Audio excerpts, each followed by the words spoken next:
All right, welcome back to KM6LYW Radio. Hey, if you're into amateur radio and specifically data modes, you want to stick around and check this one out. I've got a bunch of HTs and radios here, and we want to see how they perform as packet radio transceivers, and we're going to hook those up to the DigiPi this time on KM6LYW Radio.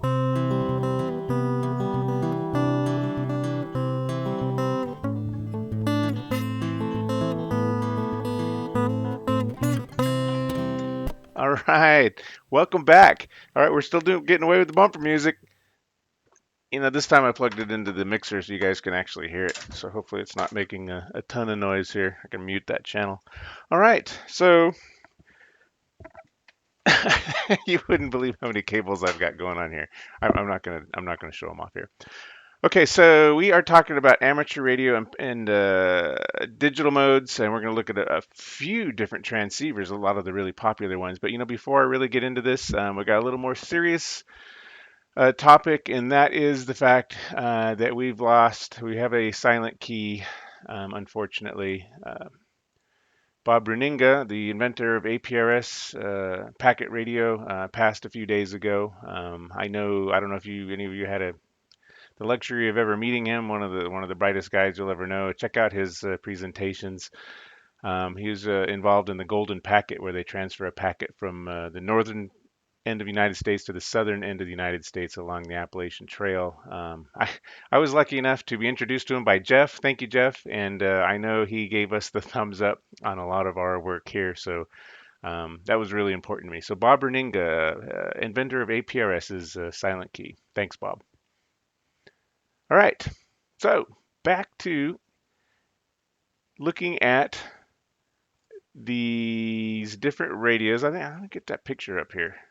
So what I did is I sat down and I tested all these radios and I hooked them up to the DigiPi, which is a amateur radio data transceiver. In fact, I should probably give the 2 cent show on that. So if you go out to Krager.org/DigiPi, you can build one of these Raspberry Pi Zero based transceivers. They're pretty easy to build. If you got a push to talk switch, we got the circuit diagram there. It's really simple. You can get a little audio board. If you have a more modern transceiver like the Yaesu or the Icom 705, Yaesu 991, you can just hook the Raspberry Pi right into that over a USB cable. So check out Krager.org.digipi if you want to look into how this works. So there's a quick shot of it. This is version 1.6. And it has a cool little monitor on it to let you know what's going on. It has FTA, JSA call, that stuff as well. So the ultimate data transceiver for your amateur radio. I mean, if you're going to spend $1,000 on a radio, just spend $15 on a Raspberry Pi plus some extra goodies on there to make it a cool data transceiver. All right, so what have I done here? All right, so I have these radios. You're looking at them all here, and we're gonna look at some of the recordings we made with those. We're gonna look at some objective analysis. We're gonna say, hey, this radio better than that one? Maybe why? I can only speculate as to why one radio might be better than another. I'm not really an audio engineer, but I did record some metrics here. So we've got the venerable Kenwood D74. In fact, I just got this one a great deal used. And the Yaesu FTM-400, that's the guy on top here, and he's in APRS mode. I'm actually using the pins out of the back on that, potentially the discriminator tap. I don't know, it's the 1200 baud pin. And my workhorse for APRS digipeater stuff is Yaesu 2980. That's this little guy kind of buried in the middle. And we've got multiple versions of this guy in production in California and Nevada. He's cheap at 150 bucks or so. And of course, we have the Baofeng. You either love this one or hate this radio. There's usually no one that's in the middle. Like, I'm indifferent about the Baofeng radio. Now, you either love it or you think it's the worst radio in the world. We're going to hook that up to the DigiPi and see how it does. And then, honestly, I think my favorite HT is this older Yaesu FT1. Not the FT3, but the FT1, and see how it performs using an audio cable connected to the DigiPi, which is at the heart of all this. Again, this is Raspberry Pi Zero with a line level audio board stacked on top of it, and then a fun little screen that we added so we can see the APRS activity coming through on the DigiPi. All right, so let's get to some of the testing criteria. So I have a lot of some graphs here to kind of look at the frequency response of these radios, some objective packet counts. We're going to look at the equalization on some of these, which radios might lend themselves to be good radios or bad radios. So what I did was hooked each radio up in turn. And I did a short recording. You can see a recording here at the bottom, and then I also did a frequency plot analysis, so you can see which frequencies are emphasized and which weren't. We really want to focus on the mark and space. Are they pretty evil or level? Is there not a lot of other, noise? So here is the results of my testing. Let me pull up a wave file. So I'm going to start with, I don't anyone in particular here. How about the Icom 705? So I'm going to say, um, I want to open with Audacity. If you want a cool audio program, look into Audacity. That's a PNG. Look into Audacity. It's a great audio program if you want to like edit files, do the scope stuff. And I'm going to pull this waveform into Audacity. I don't think I can make this any bigger, but I can play it. I'm going to start here so you don't hear all the static. So this is what it sounds like, hopefully. And I don't know if my desktop audio is working or not. I got the volume worked out here. Let me see if I can play this little clip it here. This might be a little loud. It's gonna be, but listen for the packet. So the quiet things. Here comes a packet. There was a faint one, and then we got more static, and then another packet coming up here. Hopefully you can still hear me. Here comes a packet. There it is. So this was what it sounds like, APRS packets coming over the air. And this was on an ICOM 705. This is probably the best possible audio path because it uses a USB cable. There's never an analog component in this. This is an SDR receiver, so the audio you get is ones and zeros the entire chain all the way through to the Raspberry Pi through a USB cable. So there's no op amps, there's no hiss, there's no wiring issues and those kinds of things. So this is the ICOM 705. This is what its waveform looks like. Now I went through just to look. We're going to compare these different radios that I just mentioned. No, I don't want to save. And so starting with the Icom 705, this is basically what its plot looks like. So I don't know if you're familiar with these logarithmic frequency curves here, but this says how much of each frequency was present on that signal. Now the vast majority of this is that white noise, the noise floor coming through. And this is all the way up at -13. That's a really good volume level. This is the bass over here and the treble over here. You notice that this radio, the Icom 705, has a pretty good roof filter or low pass filter right at the I don't know, 5,000. I think that's what that is. And the other thing is in APRS, we're just interested in two signals, an APRS and AX.25, the 1200 baud modem. So there's one at 1200 and there's one at 2200, and so in each one of these graphs you're going to see a little bump. These are the packets. So this is the 1200 and the 2200. Now ideally these should be pretty level. You'll notice the one on the left is considerably higher than the one on the right.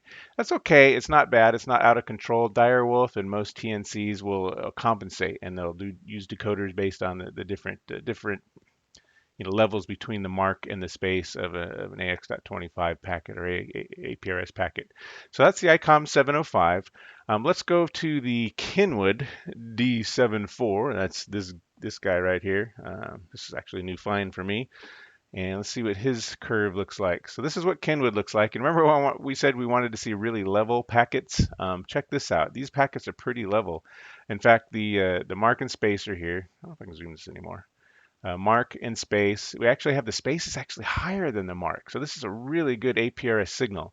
The only problem I had with the Kenwood and or anything that uses the Kenwood audio cable, I don't think I have it here, but it's that one that has two prongs that goes into the side of the radio. The audio levels on them are very quiet. You'll notice how small this audio curve is. In fact, this one's -41 dB. And I just couldn't turn it up anymore. I had the volume all the way up. I was going into the line level inputs on the DigiPi, Raspberry Pi. I just couldn't get it any higher. Now the packets were decoding fine. In Dire Wolf, the volume level is like 5 to 10, and we really would like it more around 50, but it still decodes just fine. We're just not seeing the full dynamic range. One other radio had a very light. So it's anyways, so in my experience, any radio that uses the Kenwood adapter, the speaker mic output of the radio is really soft compared to other radios. All right, so that's the Kenwood.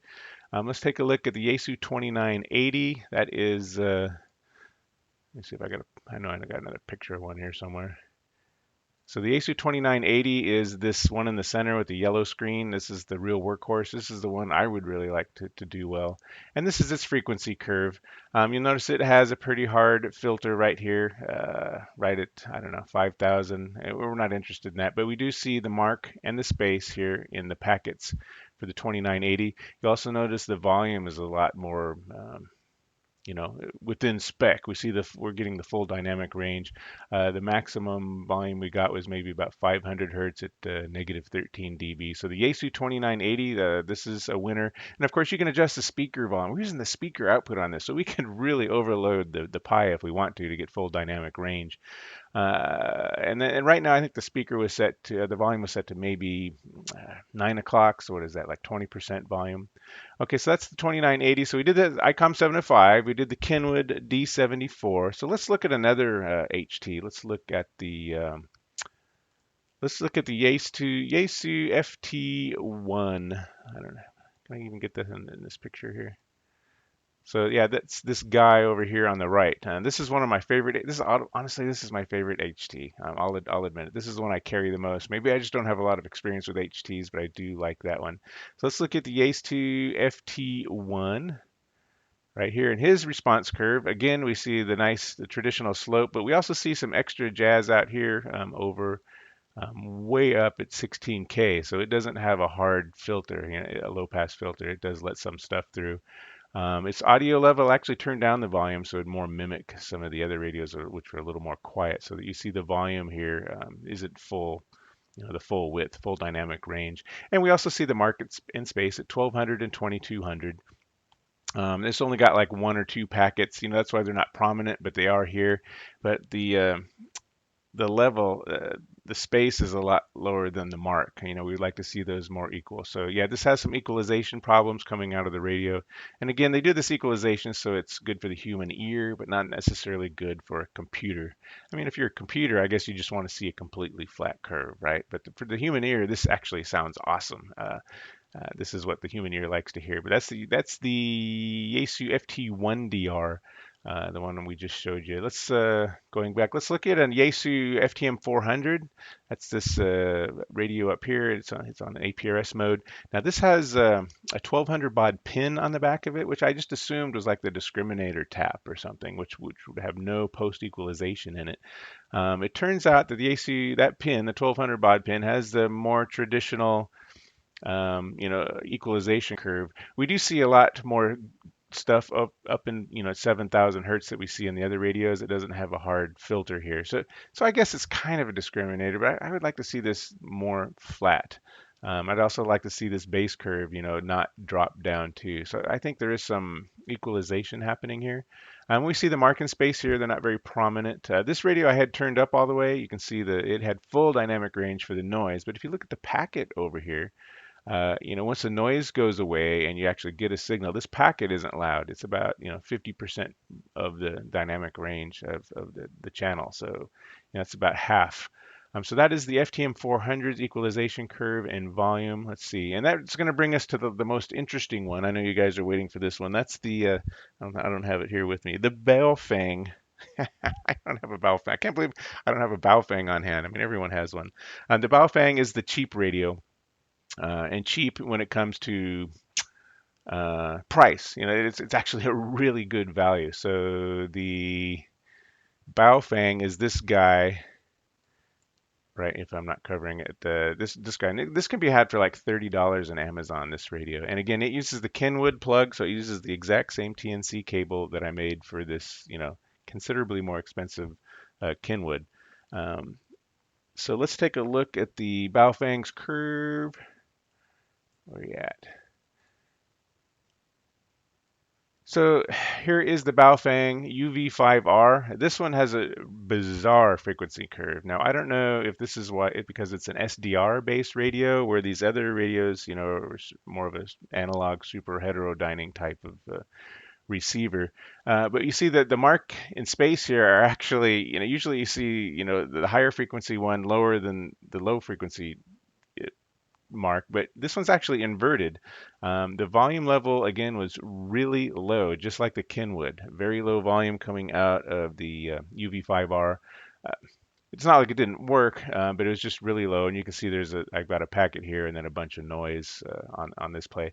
So the Yaesu really rolls off the bass. Now, there's just no bass here whatsoever, but it also has more of an emphasis out here towards 16 kilohertz, and the peak is really where we want it. So we've got the mark in space at 1200 and 2200. There, it's peaking right where we want to see packet activity, those packet tones. So you think that the UV5R would be one of the best packet radios, just looking at this curve. So I was kind of excited to see this. Let me make sure I've got them all. We saw all the curves for these radios. So that is our packet curves for the radios. So let's look at the results. So who cares what a curve looks like or volumes? I want to see how many packets did these receive.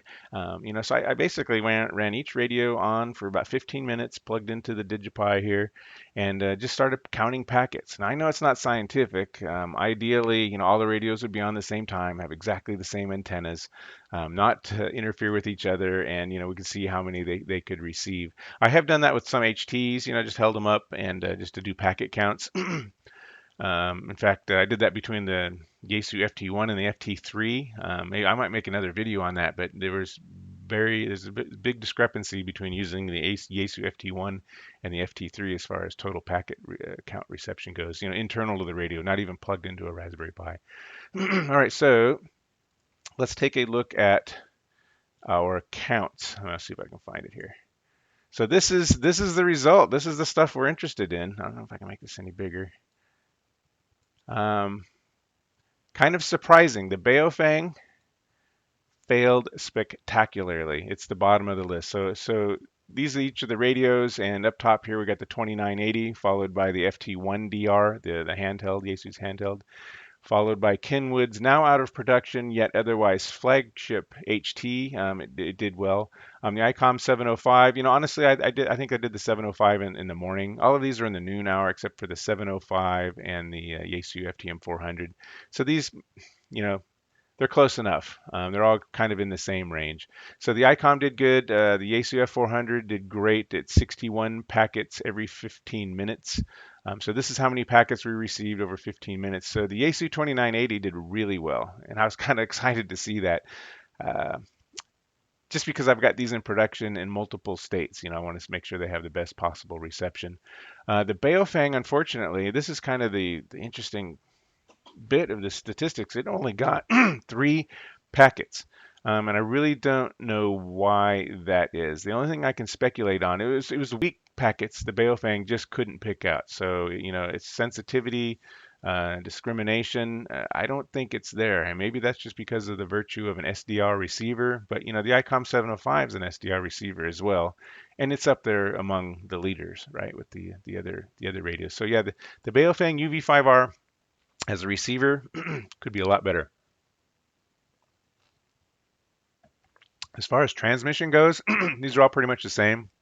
I do a transmission, and I'd listen to it up in a digipeater that we've got a few miles from here, and they're all about the same volume, same subjective quality. So I did record some of the Direwolf packets here. I'm gonna have to make this a lot smaller, and you can kind of see how if there was any errors in the packet. Again, this is the digipeater that's a few miles away. So the Baofeng UV-5R, its audio level was like 10. We should be looking at more by around 50. You also notice that it had single bit errors in this packet. These should all be pipe symbols like this. So this digipeater is just a few miles away and is getting single bit errors. Maybe that was interference at the time. I don't know. But these are the 3 packets it got. So this one here that worked out really well. This was my HT in the same room, so I just did a local packet, and yeah, decoded that just fine. But it didn't pick up any distant repeaters, and the one that was even close, it had single bit errors in a lot. of these. And during these tests, I had the squelch completely off. So it's not like I was missing packets due to, the squelch activating, maybe missing the preamble to the packet. It's just not the case here. So, not so sure about the volume levels on that, I actually switched to a USB audio dongle instead of the line level audio hat on the Raspberry Pi, and I kind of got the same thing. I could get it a little louder if I set the auto gain on the USB thing. I could get it louder, but again, it just the packets are decoding a little better, but I didn't get any distant repeaters. I got 4 packets using the USB audio dongle, which gave me a little more gain. And that leads us to the Kenwood D74. Again, anything that uses that Kenwood interface has really low audio output. I just don't know how to amplify it. But the Kenwood had no problem, obviously, decoding distant stations. Here's one maybe 50 miles away. And all the Direwolf decoders are decoding that just fine. The FT1DR, I can actually adjust the volume on that. I had to actually turn down the Yaesu FT1DR to get it to not overload the line level. So that one has a tremendous amount of audio out on its, I don't know what do you call it, headphone jack. Unlike the Kenwood style radios like the Baofeng and the Kenwood D74. Yaesu 2980, I can crank the volume. We're using the speaker out of that. That is a mobile unit. This decodes packets all day long. This is what those look like. We're getting distant repeaters constantly with lots of good decodes. Direwolf, spins up about 9 different decoders to try to deal with the different levels between mark and space. And so the more pipe symbols over here, the better. The more of those decoders got it. And the Icom 705, of course, has a completely digital path between the Icom and the Raspberry Pi, so we don't expect to see any preamp issues or hiss. And of course, it's getting great decodes. And this was maxed out volume. You'll see I get 69, 44, 35. We want to average around 50. So the Icom 705, great radio for packet. And the FTM-400, I think this is the last one here. Its volume you can't change because supposedly it's using a discriminator tap, the 1200 baud pin on the back of the radio. The decodes are fantastic.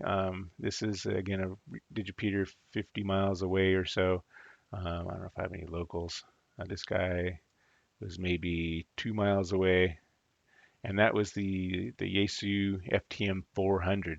So these are my observations. Maybe you have a favorite radio for packet that I'm missing that I don't have. What didn't I test? I didn't test the 991, the Yaesu 991. That would be interesting because that's a USB radio, which would have an all digital audio path. So it's really about the equalization, the mark and space, the sensitivity, how this packet's decoded, what's the signal to noise ratio, is the radio able to reject the noise and only amplify the actual signal that it's tracking. One thing I like to do, like on the Icom 705, we can do this, for example. I'm going to open this with Audacity. And so here's a signal. And so what I can do here is, well, first of all, let's look at let's plot the spectrum for the radio. So this is it. In fact, let's see if I can do a print screen here. Take a screenshot. All right. So we've got a copy of that curve. And so let's get rid of all the noise. Let's just do the packet itself that we heard, something that was close. I'm going to delete that, and then I'm going to delete all this noise. Gone. All right, now when I play it, let's see if I can play it. All right. That's all you hear, right? I think you guys are getting that. Just the packet itself, right? So if I undelete that, this is what it sounds like with the packets and noise. That's what it sounds like. I'm going to stop that. So let's delete all this noise over here. Just listen to the packet. And now let's look at the spectrum. This is considerably different. So this is just the packet itself. I can make this bigger. And then over here we've got the packet plus all the noise. This is the frequency distribution. Hopefully you guys can see the difference. So it's a big difference, right? So this is all noise, all radiation from the universe and the earth, plus the little the mark and space of the packets that are in there. You can see those little bumps here. So those are prominent. But if we look over here at just the packet itself, we see the mark and space at 1200 and 2200. This is really what we want to see. I mean, I guess ideally this base 300 hertz hump over here could go away, but this is pretty cool. This is a good decode. And let's see, what one was this? Let me get rid of this. Maybe I can compare these. So this is the, I'll take a screenshot of this so we can compare it to, like, I don't know, the Baofeng or something.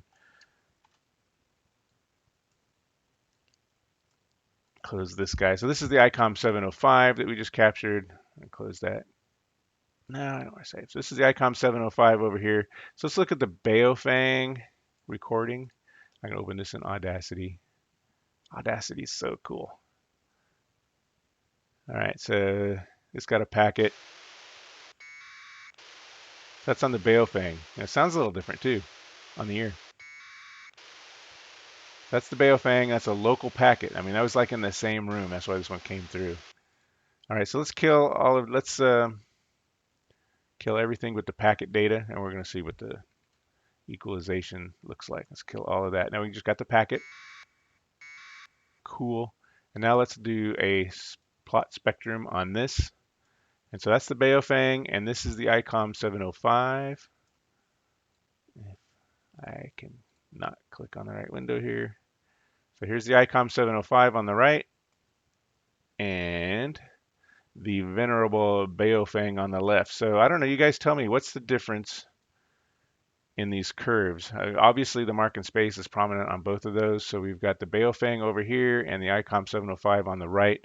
The Baofeng, oddly enough, the mark in space, you know, the higher one, 2200 hertz, is higher than the 1200 versus all other radios that I've seen, like in this Icom 705 included, where we've actually got the inverse of that. So maybe that's not why we're decoding as well.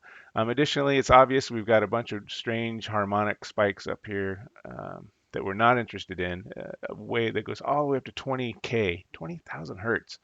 And then we're not seeing that at all on the Icom 705. So definitely the Baofeng has a low pass filter. It kind of has a, and somehow it's getting rid of the bass as well. So I don't know, completely strange response curve for the Baofeng. And unfortunately, it's just, it's not decoding a clean packet. So I have no idea why all of this extra harmonic content is here. It really shouldn't be, because we're only hearing the packet. It should really look a lot more like this Icom 705 with a pure digital path, in my opinion. So that is the comparison of all of these radios, at least the ones that I have, most of them. It's kind of fun setting up this little experiment. Now we're not gonna do that. So response curves, we looked at those. We got our results here. I think all of these radios are winners. The only one I'm worried about is the Baofeng for receiving. For transmitting, they're all fantastic. And so let me know what you guys come up with. Do some recordings, do some packet counts, maybe get some empirical data to maybe support or refute what I have here. I don't have an opinion on any one of these. I mean, I'm kind of invested in the Yaesu 2980 since that's my workhorse in multiple locations. All right, so moving on to the last and most important part of this, I really got to thank the patrons of KM6LYW Radio. If you like this content, if you want access to early software from KM6LYW Radio, that includes the DigiPi image, especially while we're in early development on that. Go ahead and check, just drop anything in patreon.com/KM6LYW Radio. I'm overwhelmed with the support, you guys. So Fu, Brian, Jake, Jason, Dan, Christopher, William, Jim, Carlton. Who else do we got here? Jeff Hochberg. I'm not seeing your name on here. I know you're on here somewhere. Hey, there you are. I've got to thank you, buddy, for all of your help. I mean, this has really taken off as a result of your efforts, really promoting the DigiPi and amateur radio software in general. So thank you, Jeff. I really appreciate it. We got Aaron. We got more Jeffs. We have enough Jeffs. John, David, Tony. We got Mark, Ghostman, Rich, Mike, Ben, SB Fox, Ziggy Zog, going down the list here. We got Doug or Douglas? I'm Jerry, Cliff, Giovanni. Who else do we got? I hope I'm missing any. Scott Price, Martin Dandervu. Am I saying that right? I doubt I'm saying that right. Steve, D'Angelo Fernandez. Thank you, D'Angelo. Matthew. I can't believe I'm still scrolling through names here. And all the way down to Tyler Lyon. Or Lyon, is that for like the French town Lyon, or is it Lyon? All right. Thank you, guys. I really appreciate it. This is KM6LYW Radio, and I am clear.